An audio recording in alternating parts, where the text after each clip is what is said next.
कार्यक्रम युवावाणी सुन रहे सभी युवा श्रोताओं को आपके रेडियो मित्र प्रवीण चौरे का नमस्कार। श्रोताओं, आज हमारा खास क्रम है अवसर, और अवसर क्रम में एक खास जानकारी देने के लिए हमारे साथ उपस्थित है नरेंद्र गौतम जी। आप असिस्टेंट डायरेक्टर पिछड़ा वर्ग अल्पसंख्यक कल्याण विभाग बैतूल से हैं और छात्रों के लिए रोजगार स्वरोजगार इस प्रकार की योजनाओं आपकी देखरेख में संचालित होती है।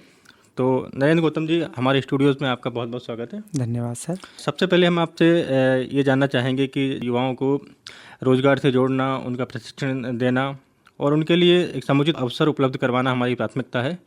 तो इसी संदर्भ में जो शासन के द्वारा चलाई जा रही सौर संकल्प योजना जो है, वो इसके बारे में ये योजना क्या है और किस प्रकार से संचालित होती है, हम आपसे जानना चाहेंगे। जी, आकाशवाणी के समस्त युवा श्रोताओं को मेरा नमस्कार। मैं नरेंद्र गौतम, सहायक संचालक पिछड़ा वर्ग एवं अल्पसंख्यक कल्याण विभाग, युवावाणी कार्यक्रम में आपका स्वागत करता हूं और आपके भविष्य के निर्माण के लिए मध्य प्रदेश शासन द्वारा चलाई जा रही पिछड़ा वर्ग के युवक युवतियों हेतु शौर्य संकल्प योजना 2026 में अधिकतम भागीदारी हेतु आह्वान करता हूं।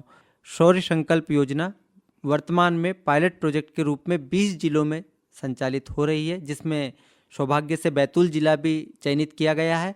और बैतूल में युवाओं में बड़ा क्रेज रहा है सैन्य सेवाओं में जाने, पैरामिलिट्री में जाने, पुलिस में जाने और इस तरह की सेवाओं में जाने का बहुत क्रेज है। आपने देखा होगा कि पुलिस ग्राउंड, स्टेडियम सुबह सुबह 4 बजे से हमारे युवा लगातार अथक मेहनत करते पाए जाते हैं।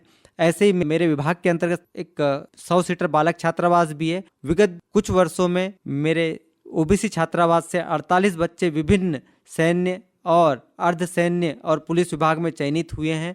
हाल ही में 11 अग्निवीर चयनित हुए हैं। इसी को और आगे बढ़ाते हुए मध्य प्रदेश शासन की शौर्य संकल्प योजना बैतूल जिले से हम लागू कर रहे हैं। के लिए आवेदन कब किए जा सकते हैं? जिस 1 मई से 11 मई तक हम आवेदन आमंत्रित करेंगे।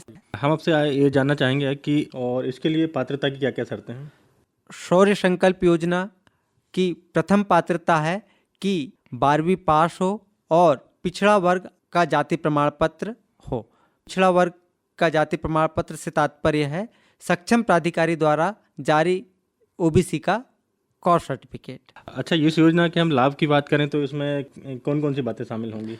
इस योजना में इससे पूर्व सभी योजनाओं से ये बेहतरीन योजना है। यह कुल 45 दिवस का आवासीय प्रशिक्षण वाली योजना है, जिसमें 1 मई से 11 मई तक आवेदन लिए जाएंगे। आवेदन पिछड़ा वर्ग अल्पसंख्यक कल्याण विभाग के कार्यालय, जिला कलेक्ट्रेट पुराना कैंपस जो है वहाँ ओबीसी का ऑफिस है, वहाँ से लिए जा सकते हैं, वहीं जमा किए जा सकते हैं। इसका सबसे अधिक लाभ यह है कि इसमें सम्मिलित होने वाले जो युवक युवती होंगे वे 100 सीटों पर वहाँ पर आपको रहने की सुविधा दी जाएगी। आपको सुबह शाम स्वल्पाहार की, दोनों टाइम खाने की व्यवस्था की जाएगी। आपके अध्ययन की व्यवस्था की जाएगी। आपके अध्ययन के साथ साथ आपको अध्ययन हेतु पृथक पृथक विषयों के विशेषज्ञ उपलब्ध कराए जाएंगे। साथ ही आपको फिजिकल ट्रेनिंग भी दी जाएगी। निर्धारित मापदंडों के अनुसार सैन्य सेवाओं के पूर्व अधिकारी, स्पोर्ट्स ऑफिसर आदि आपको फिजिकल ट्रेनर के रूप में वहाँ ट्रेनिंग करेंगे। सुबह शाम आपको फिजिकल ट्रेनिंग भी कराई जाएगी।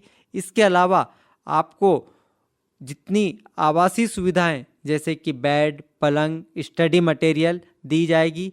और इस 45 दिवस के पूरे कोर्स के दौरान आपको शिष्यवृत्ति स्टाइफंड भी दिया जाएगा, जो कि बालकों के लिए 1000 रुपये प्रति माह और बालिकाओं के लिए 1100 रुपये प्रति माह है। जैसे कि आपने चर्चा की कि ये मतलब प्रशिक्षण देने के इनको रोजगार से जोड़ना है, तो इसके उद्देश्य के बारे में बात करें तो क्या खास इसके उद्देश्य तय किए गए?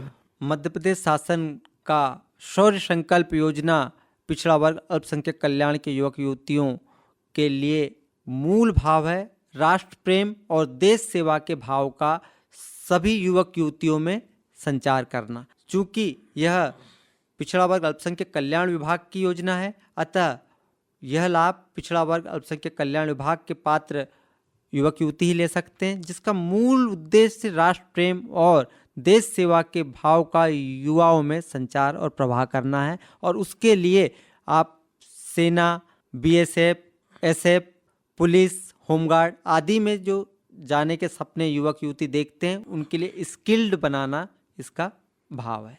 तो बहुत अच्छी जानकारी दी गौतम साहब आपने कि हमारे युवा इस प्रशिक्षण को करने से शारीरिक रूप से भी मजबूत होंगे, मानसिक रूप से भी तैयार होंगे और हमारे विभिन्न अर्धसैनिक बलों और सेनाओं में जॉब के अवसर भी उनके लिए होंगे। तो युवाओं से हमारी यही अपेक्षा है कि वो जल्द से जल्द आवेदन करें। जैसा आपने बताया कि 11 तारीख तक ये आवेदन हो जाना चाहिए, तो अधिक से अधिक युवा इन जानकारी का लाभ लें। गौतम साहब, हमारे स्टूडियोज़ में आने के लिए और इतने अच्छे जानकारी देने के लिए आपका बहुत बहुत धन्यवाद। धन्यवाद सर।